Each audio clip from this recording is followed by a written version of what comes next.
Communication, marketing, recrutement. Vos besoins ont des solutions vidéo avec Décideur TV, le studio.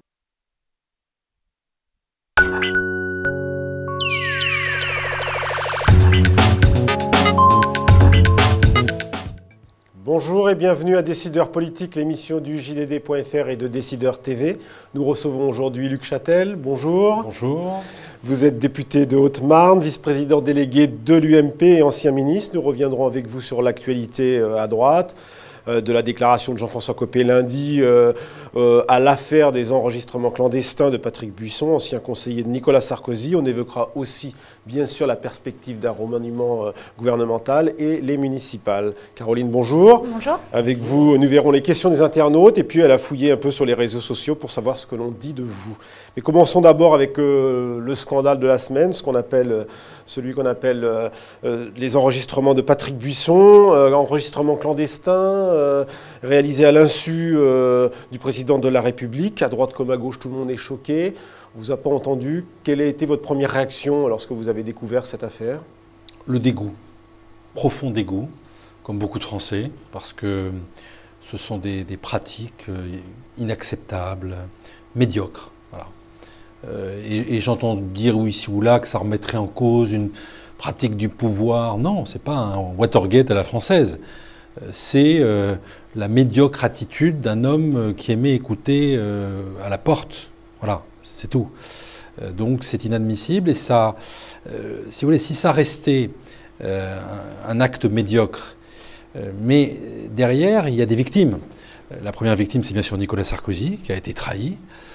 Et puis je dirais au-delà, c'est la politique, les décideurs dans leur ensemble. C'est-à-dire que c'est tellement facile maintenant de dire tous pourris. Voilà, donc c'est ça qui me dégoûte profondément. Caroline. Que Nicolas Sarkozy a été trahi, lui il a déposé plainte. Est-ce que vous pensez que quelque part il s'est fait manipuler par Patrick Buisson ? Non, je n'irai pas jusque-là, mais en tout cas, je me mets à la place de Nicolas Sarkozy, de ceux qui étaient présents à ces réunions. C'est une vraie trahison. J'entends la défense de M. Buisson expliquer que c'est courant de mettre son dictaphone. Écoutez, excusez-moi, j'ai assisté à beaucoup de réunions interministérielles. J'ai participé à beaucoup de réunions avec le président de la République pendant les 5 ans où j'étais ministre. J'ai jamais vu un ministre mettre son iPhone ou son dictaphone sur la table. Jamais. Voilà. C'est pas crédible une minute. Non, c'est la défense avancée par son avocat. C'est pas crédible, encore une fois, et ce sont des pratiques qui jettent l'opprobre sur l'ensemble des pratiques de la classe politique, alors qu'elles nous dégoûtent profondément. On a entendu et lu quelques bribes de ces enregistrements. D'ailleurs, on ne sait pas exactement combien il y a d'heures qui ont pu être enregistrées jusque dans le bureau de l'ancien président. D'autres existent. Est-ce que cela peut entraver, au fond, le retour de Nicolas Sarkozy? Est-ce que ça peut le gêner, affaiblir l'ancien président? Qu'est-ce que vous en pensez? Non, écoutez, d'abord, moi, je n'ai pas envie de commenter des extraits de conversations sorties de leur contexte, clandestines, enregistrées à l'insu du plein gré des auteurs. Ce serait encourager de telles pratiques. Ensuite, vous me parlez de retour de Nicolas Sarkozy. Moi, je n'ai pas encore entendu aujourd'hui de retour de Nicolas Sarkozy. Voilà. J'ai entendu un Nicolas Sarkozy en 2012 faire un grand discours. Je me tiens à cela. Maintenant, si Nicolas Sarkozy souhaite revenir, il s'adressera directement aux Français. Et je ne suis pas sûr que la priorité des Français dans ce cas-là soit ce qui figure dans ces prétendues conversations. Vous pensez qu'il devrait s'exprimer sur cette affaire-là? Non, il est quand même quelque part victime. Non, je crois qu'il a eu la meilleure des réponses, c'est-à-dire d'intenter une action en justice. Il est la victime de cette affaire, c'est normal qu'il réponde par la voie légale, c'est-à-dire la voie des tribunaux.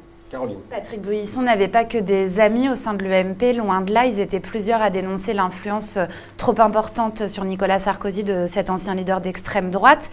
Est-ce que du coup l'affaire peut ouvrir de nouvelles perspectives à François Fillon, NKM, François Baroin, tous ceux qui étaient plutôt contre l'influence de Patrick Buisson? Écoutez, il ne faut pas non plus donner une importance excessive à Patrick Buisson d'un côté, à cette affaire de l'autre.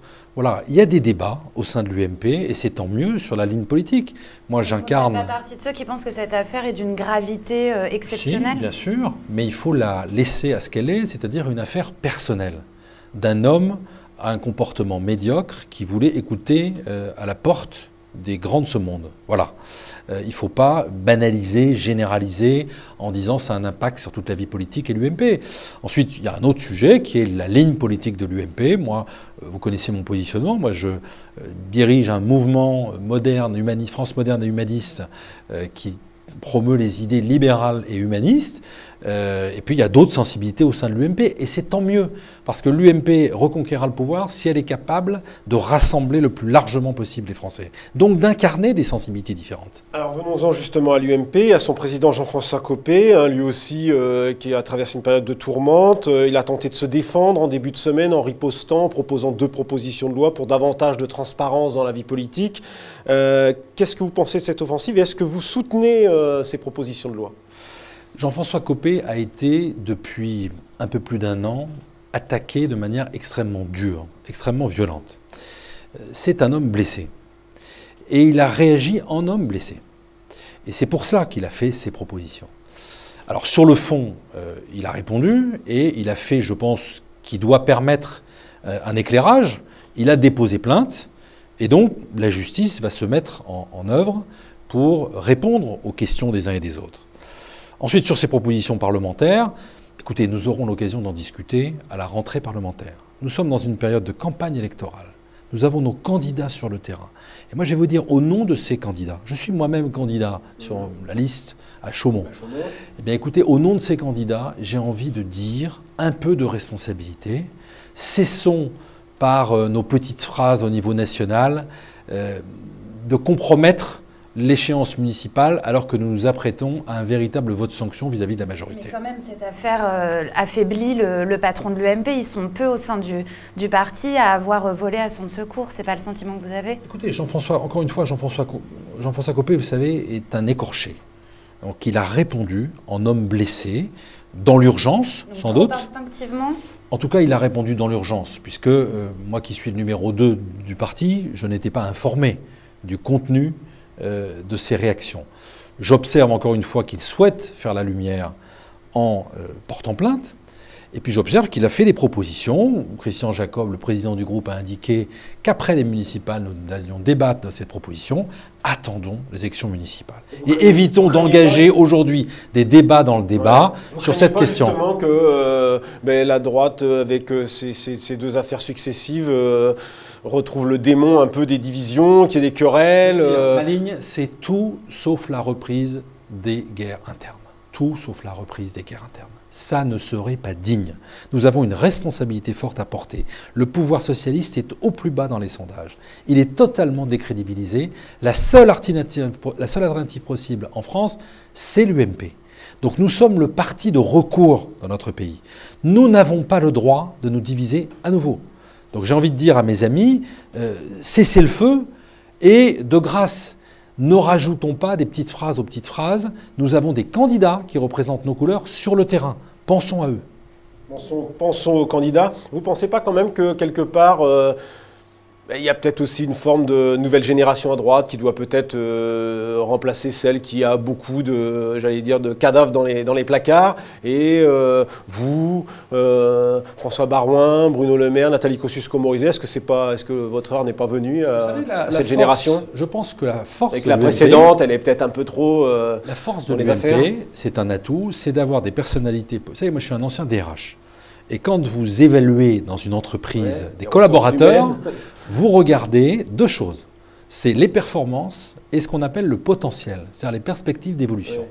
Eh bien, à l'UMP, nous avons la chance d'avoir un certain nombre de personnalités qui ont à la fois des qualités, qui ont montré de la performance et qui ont en même temps du potentiel. Donc, utilisons ces ressources humaines. Faisons aussi émerger de nouveaux talents. Les élections municipales vont nous donner l'occasion de faire émerger de nouveaux talents. Nous allons gagner des villes, nous avons des jeunes candidats qui appartiennent à cette nouvelle génération qui vont émerger. C'est une opportunité pour l'UMP et nous aurons sans doute à reconstruire notre équipe autour de cela dans la perspective des élections de 2017. Alors, Caroline. Alors, sur Internet, donc, le top 5 des hommes politiques les plus recherchés sur Google a été publié. Je ne sais pas si vous avez vu, vous arrivez en tête de ce palmarès. Est-ce que ça vous surprend? Oui, parce que je ne le savais pas. Donc, je vous l'apprends, vous êtes en tête des hommes politiques les plus recherchés sur Internet. Comment vous l'expliquez? Écoutez, soit j'ai dit une énorme bêtise, et à ce moment-là, les internautes ont voulu le vérifier. C'est peut-être votre statut d'ancien ministre de l'Éducation qui voilà, fait que sans doute. il y a eu beaucoup de recherches. Peut-être que les profs passent beaucoup de temps à surfer pour trouver les antécédents de leur ancien ministre, ou bien peut-être je ne suis pas encore assez connu et que du coup, les gens veulent savoir qui je suis. D'accord. Donc, sur Twitter, un internaute vous demande « À quand le départ de Jean-François Copé? Avez-vous conscience qu'il fait perdre des voix à l'UMP ?» Je cite, « et en donne au FN ». Qu'est-ce que vous répondez à cet internaute? Est-ce que vous comprenez sa critique? Non, mais qui est des critiques? Si on ne veut pas de critique, il ne faut pas faire de politique. Donc des messages comme celui-ci, j'en ai tous les jours. Tous les jours, nous avons des gens qui ne sont pas contents d'un côté, de l'autre. Vous savez, moi, j'ai une grande règle dans la vie, c'est que j'essaie de prendre de la distance et de rester zen. Voilà. Et je crois que dans les années qui viennent, on aura besoin de responsables politiques qui ont un peu... Oui, je sais que ce n'est pas facile, mais il faut essayer de prendre du recul et d'avoir, si vous voulez, le cuir épais.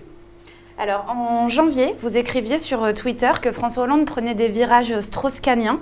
Alors justement, selon un sondage commandé par Le Parisien qui a décidé de ne pas le publier, l'ancien patron du FMI, Dominique Strauss-Kahn, serait en tête des personnalités qui pourraient mieux faire que François Hollande selon les Français. Est-ce que ça vous surprend? Oui, ça me surprend parce que je ne trouve pas ça très raisonnable. Voilà. Et en même temps, Dominique Strauss-Kahn correspondait à un positionnement politique qu'attendent peut-être aujourd'hui les Français, c'est-à-dire un positionnement qui soit à la fois libéral en économie, mais en même temps qui soit axé sur la redistribution, sur l'humanisme que j'appelle de mes yeux. C'est pas une personnalité de droite. C'est Alain Juppé qui est deuxième. Est-ce que c'est aussi quelque chose qui vous surprend, cette espèce de retour d'Alain Juppé Je pense qu'aujourd'hui les Français ont besoin de réassurance. Ils ont besoin, je vous le disais à l'instant, de gens qui prennent un peu de recul par rapport à ce qu'est le quotidien, la dureté, la violence de la vie politique, et qui les rassurent non seulement au quotidien dans leur réaction, mais qui les rassurent par rapport au cap qu'ils veulent leur fixer. Et donc Alain Juppé est un homme d'État, Alain Juppé fait partie de ces personnalités désintéressées. Aujourd'hui, Alain Juppé, ce qui l'intéresse, c'est que le pays se réforme en profondeur. Voilà. Donc ça ne me surprend pas. Eh bien, merci Luc Châtel, et puis merci à la semaine prochaine pour une nouvelle édition de Décideurs politiques.